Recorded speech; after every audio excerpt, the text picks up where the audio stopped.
I wanted to talk about value add because Yeah. I hear that all the time, and you know, jumping in and learning about forestry, it's like, it's jargon, right? It's every conversation, whether it's political or you know, industry. I hear it a lot, and trying to understand what the heck that means. It's hard to get a concrete definition. And this isn't me, actually. This came from Jason Fisher, somebody I consider a mentor. He works for MNP here in town.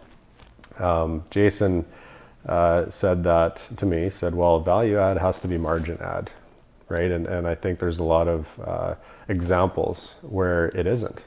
The term is thrown around loosely. There's been recent examples of firms that have gone bankrupt in that space, in the value add space. You know, there's probably a lot of factors, but a big factor would be not adding enough margin. And you know, so what we're looking at doing here in targeting non-sawlog, non-green healthy sawlog feedstock is it provides an opportunity to add margin, right? Okay, now we should focus on, you're talking about this now? Yeah, Just to kind of point it out. Yeah. So there's different examples here. So there's a bit of a story, a bit of a journey here. Okay. So this is the product that we originally had started developing with the concept. It's heavy. That's a dense piece, yeah. So that was beetle kill spruce. Beetle kill spruce. Yeah. Strand board. So we designed our own machine that can strand a non-healthy log without shearing the fibers in length. So it'll take a tree and strand it without shearing it in length.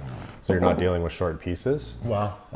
So that concept and that product was actually the original pilot plant design was to do that. And then through the operational phase of the pilot, and this is just the nature of research and development, is we had a bit of a eureka moment and realized that we didn't need to strand the tree. We could apply our technology to whole logs and lumber. Right.